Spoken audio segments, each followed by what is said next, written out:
Hello बच्चों, स्वागत है आपका लॉकडाउन ई पाठशाला रामगढ़ में।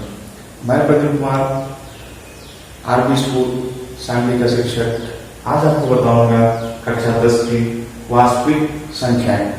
बच्चों, आज हम वास्तविक संख्याओं के चैप्टर में जानकारी प्राप्त करेंगे यूक्लिड विभाजन प्रमेय के बारे में। तो आइए देखते हैं यूक्लिड विभाजन प्रमेय क्या है।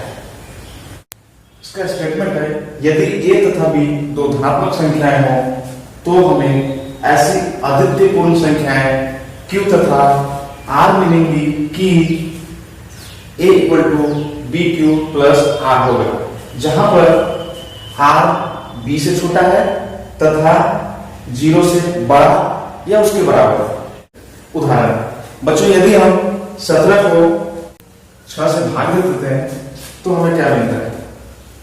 2 टाइम्स में शेषफल हमें 5 बचता है।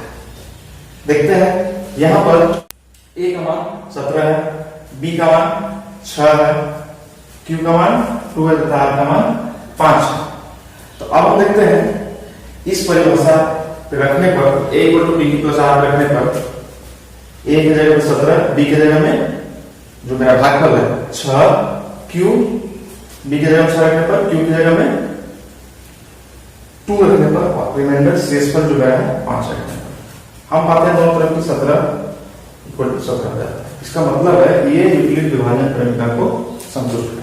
यूक्लिड विभाजन एल्गोरिथम यूक्लिड विभाजन प्रमेय पर आधारित दो पूर्णांकों के एचसीएफ निकालने की तकनीक है। एल्गोरिथम का उपयोग करके बच्चों हम दो पूर्णांकों का एचसीएफ ज्ञात करने की कोशिश करेंगे। आइए पहले यूक्लिड विभाजन एल्गोरिथम के बारे में हम लोग जानकारी देते हैं। एल्गोरिथम का पहला चरण 1, a तथा b के लिए यूक्लिड विभाजन प्रमेय का प्रयोग करें। अर्थात यदि कोई दो संख्याएं a तथा b दी गई हो तो हमें उस पर यूक्लिड विभाजन प्रमेय का प्रयोग करना है। अर्थात a = bq + r लेना है। चरण 2, यदि r = 0 हो जाए, अगर r का मान 0 होता है तो b पूर्णांकों a तथा b का एचसीएफ हो, b अर्थात b यहां पर भाजक हो। ठीक है बच्चों, यदि r 0 नहीं होगा तब क्या करेंगे? r अगर 0 नहीं होगा तो हम फिर से प्रयोग का प्रयोग करेंगे जब तक कि r 0 नहीं आ जाता है। और जब r 0 आ जाएगा तो उस अंतिम चरण का भाजक जो है वही हम लोग का रिक्वायर्ड एचसीएफ होगा। तो बच्चों, आइए एक उदाहरण लेते हैं और उदाहरण के द्वारा इन चीजों को समझने की कोशिश करते हैं। आइए अब हम यूक्लिड विभाजन प्रमेय का प्रयोग करके दो अंकों का एचसीएफ ज्ञात करते हैं। बच्चों, यहाँ पर हमने 3 उदाहरण लिए हुए हैं, बारी बारी से तीनों को सॉल्व करते हैं। यहाँ पर बच्चों पहले उदाहरण में 455 तथा 42 दो संख्याएं हैं, हमें इन दो संख्याओं का एचसीएफ ज्ञात करना है। तो बच्चों, हम भाज्य के रूप में उस संख्या को लेंगे जो संख्या हमारी बड़ी होगी। पूर्णांकों 455 तथा 42 पर प्रमेयिका का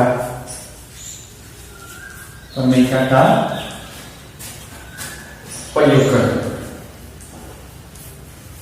एक रफ वर्क दिखाता हूं कि कैसे आप उस चीज को आसानी से लिख पाएंगे। सबसे पहले यहां पर देखते हैं, भाजक के रूप में 42 भाज्य कितना है? 455। ठीक है, अब भाग्य करके देखते हैं कितना टाइम्स पे जाएगा? 10 टाइम्स पे जाएगा, 420। हम यूक्लिड विभाजन प्रमेय को इस तरह से भी लिख सकते हैं, भाज्य बराबर भाजक गुना भागफल जोड़ शेषफल। ठीक है, तो यहां पर हमारा भाज्य कितना है? 455 इक्वल टू, यहां पर फिर भाजक कितना है? 42, भागफल कितना है मेरा वहां पर? 10 जोड़ शेषफल कितना है? 35। ठीक है बच्चों, अब यहां पर ये जो अंकों को हम लोग इस तरह a = bq + आर के रूप में लिख पा रहे हैं। यहाँ पर आर जो रिमाइंडर है, जो शेषफल है, वो कितना लिखा होगा? 35। तो आर यहाँ पर तो 0 नहीं है, कि आर 0 नहीं है, तब हम नेक्स्ट स्टेप में जाएंगे। अगले स्टेप में फिर से हम यूक्लिड विभाजन परिमेयिका का प्रयोग करेंगे। तब ठीक है, इसके लिए आसानी के लिए मैं आपको रफ वर्क दिखाता हूं। यहां पर शेषफल कितना है? 35 और भाज्य कितना है? 42। तो 35 और 42 को लेकर के फिर से चलते हैं। 35 42। देखिए अब इसको 1 टाइम्स हो जाएगा 7 से। इसका जो नेक्स्ट स्टेप है वो इसको लिखेंगे। इसके पहले वाला जो स्टेप था इस पे लिखेंगे। आइए देखते हैं, हम लोग लिख पाएंगे 42 इक्वल टू, देखिए, भाजक गुना भागफल 35 गुना 1 जोड़ 7। ठीक है बच्चों, इसको लिख पा रहे हैं। तीसरा स्टेप फिर यहां पर देखते हैं, चूंकि शेषफल जो है हम लोग का 7 जो कि 0 नहीं है, 7 0 नहीं है, तो फिर से क्या करेंगे? अगले स्टेप पे जाएंगे। अगला स्टेप फिर लिखिए, चूंकि R 0 नहीं है, फिर से प्रयोग करने का। ठीक है, तो फिर क्या करेंगे बच्चों? शेषफल को हम और इसके भाजक को लेकर के इसको प्रयोग करेंगे। 7 को रखेंगे भाजक के रूप में और 35 को रखेंगे भाजक के रूप में। देखिए यहां पर 5 टाइम्स पे चला जा रहा है, शेषफल 0 आ गया। हम लोग का देख रहे हैं यहां पर शेषफल 0 आ जा रहा है। ठीक है, इसको कैसे लिखेंगे बच्चों? 35 बराबर 7 गुना 5 जोड़ 0 लिखेंगे। अब चूंकि यहां पर शेषफल 0 आ गया है, इस स्टेप में मेरा भाजक है 7। अतः दोनों संख्याओं HCF 7 होगा। इसको इस तरह से लिख सकते हैं बच्चों हम लोग, अर्थात HCF of 455 and 42 is equal to 7। आइए बच्चों, अब आते हैं इसके दूसरे उदाहरण की तरफ। हमें 612 तथा 1314 का HCF ज्ञात करना है। तो बच्चों हम क्या करेंगे? करना क्या है? पूर्णांकों 612 तथा 1314 पर यूक्लिड विभाजन परिमेयिका का प्रयोग करेंगे। तो बच्चों सुविधा के लिए हम क्या करेंगे कि एक रफ वर्क भी हम साइड में करते चले जाते हैं, इससे हम लोग को सुविधा होगी। बराबर क्या होता है? भाजक गुना भागफल जोड़ शेषफल। तो क्या करेंगे हम दोनों नंबर्स जो भी हैं उनको भाग देके देखते हैं। रफ वर्क करते हैं। ये 13 से 14 को 612 से हम लोग 1314 को 612 से भागने पर हमें भागफल प्राप्त होता है 2 और शेषफल 90। इसी चीज को हम लोग कैसे लिख पाएंगे यहां पर देखते हैं। भाज्य वहां पर कितना है बच्चों हम लोग का? 1314। 13 कितना है? 612 गुना 2 जोड़ शेषफल कितना है? पर 90। ठीक है, शेषफल है 90। अब चूंकि यहां पर R जो हमारा रिमाइंडर बचा हुआ है शेषफल वो 0 नहीं है, इसलिए क्या करेंगे हम लोग? अगले स्टेप की तरफ फिर से आते हैं। फिर से 90 को हम लोग भाजक मान लेंगे और 612 को भाज्य मान लेंगे। ठीक है, लिखते हैं यहां पर, चूंकि R 0 नहीं है, अतः फिर से पर। आइए देखते हैं, इसके लिए भी रफ कर लेते हैं। 90 को हम लोग भाजक मान लेते हैं और 612 को 6 टाइम पे 540 आता है। देखिए 2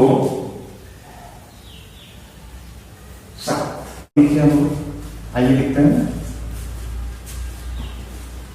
लिख पाएंगे वहां पर इसी सूत्र के माध्यम से उसको लिख देते हैं। ये जो हम लोग पहले सूत्र लिख चुके हैं, भाई वहां पर कितना है 612 बराबर भाजक 90 गुना 6 जोड़ 72। एक चीज बच्चों में यहाँ पर फिर से देखते हैं कि 72 जो है हम लोग का शेषफल फिर से 0 नहीं है। फिर से इसी स्टेप को रिपीट करेंगे। फिर लिखिए since r not equal to 0। फिर से क्या करेंगे, अब फिर से 72 को हम लोग भाजक के रूप में लेंगे और 90 को भाज्य के रूप में लेंगे। ठीक है, आइए 72 भाज्य और 90 को भाज्य के रूप में लेते हैं। कितना होता है 1 टाइम्स हो जाएगा।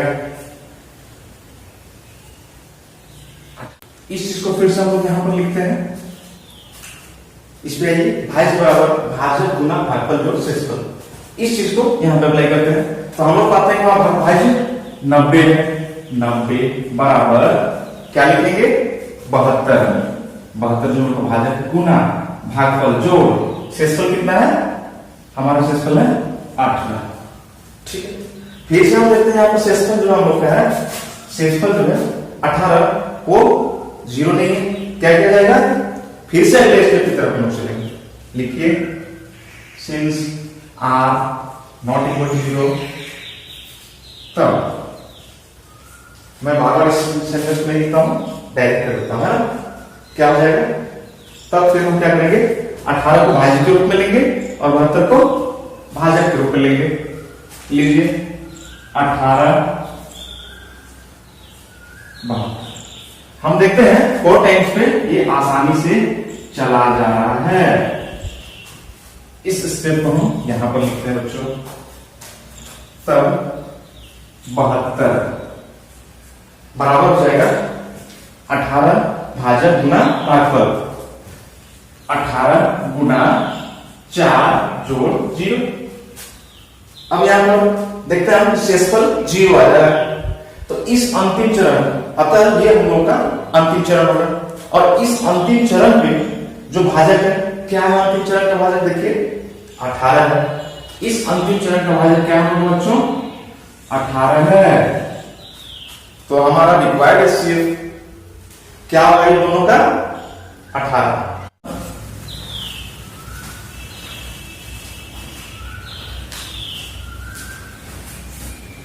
लिखिए चूंकि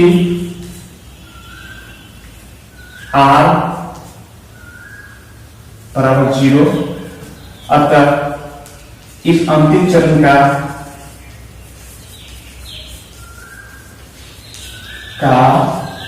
भाजक ही दोनों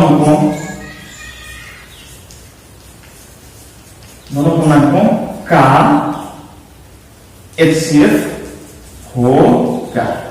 यहां पर ध्यान दीजिए, भाजक अंतिम चरण का भाजक। तो बच्चों इसमें अंतिम चरण का भाजक क्या हम लोगों ने ले आया है 18। तो इसको लिखेंगे HCF दोनों अंकों 612 तथा 1314 का 18 हो गया। यही हमारा आंसर हो गया। तो बच्चों आज की कक्षा में बस इतने ही। आज हमने जाना यूक्लिड विभाजन प्रमेय का, यूक्लिड विभाजन एल्गोरिथम के बारे में और यूक्लिड विभाजन प्रमेय के अनुप्रयोग के बारे में। बच्चों ये टॉपिक आप लोगों के लिए बहुत ही इंपॉर्टेंट है और इस टॉपिक से प्रत्येक वर्ष 10वीं कक्षा के वार्षिक परीक्षा में 2 अंकों का एक प्रश्न पूछा जाता है। तो आशा है बच्चों आपने इस कक्षा को एंजॉय किया।